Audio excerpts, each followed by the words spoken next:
insomnie, la ville dort, je vois les ombres comme des corps.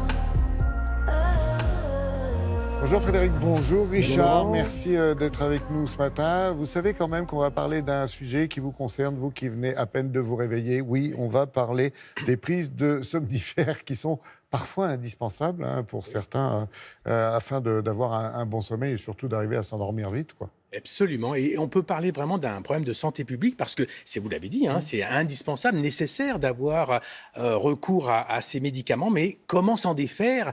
Et d'une certaine façon, il y a une méthode. Et c'est ça qu'on va essayer d'expliquer aujourd'hui. C'est-à-dire qu'on ne peut pas, comme ça, d'un seul coup, arrêter les somnifères. Ça peut être une addiction. Voilà, c'est une addiction. Ouais. Mais vous savez, Laurent, c'est comme une autre maladie, comme la douleur ou comme les migraines. Là aussi, on a des traitements au long cours. Et là aussi, on propose d'arrêter progressivement. C'est-à-dire trouver des alternatives parfois, diminuer le nombre de comprimés. On a rencontré en fait 2 personnes qui ont réussi à arrêter progressivement alors qu'elles prenaient des somnifères depuis des mois, voire des années. Et surtout, on a rencontré un médecin. Alors vous allez me dire, tout le monde peut donner des conseils, mais là, il s'agissait d'un médecin psychiatre spécialiste justement ces problèmes d'addiction et de sommeil. Et il a donné des procédures, des étapes à respecter pour éviter de replonger. Parce que le problème, il est là. Si on n'arrête pas bien, on peut replonger. Regardez.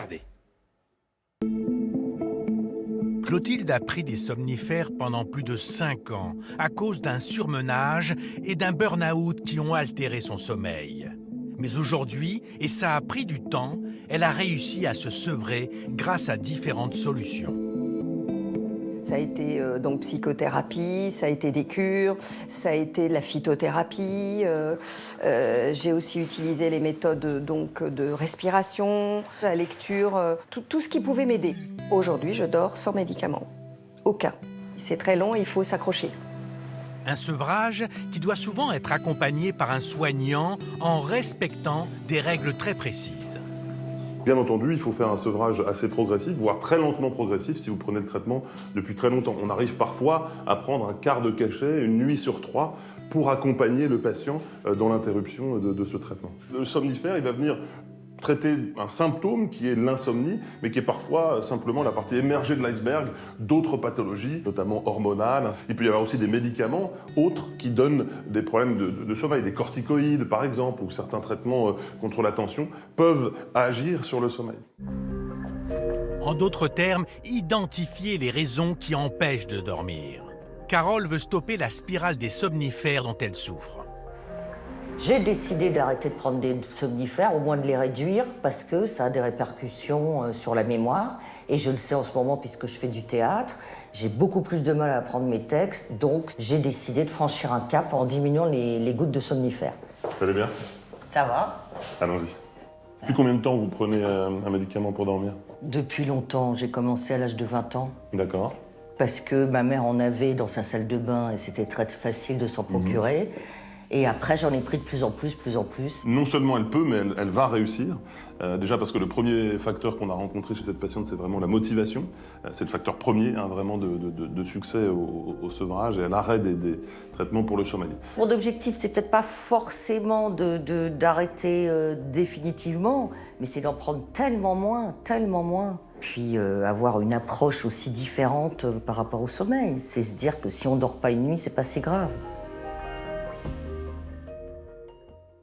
Bon, mon Richard, on a oublié de préciser qu'effectivement, les masques, ça a été tourné avant les règles sanitaires que l'on connaît et que l'on respecte, évidemment. Dites-moi, il n'y a pas une alternative à ces médicaments? Je veux dire, il y a de la médecine douce quand même, d'herboristerie.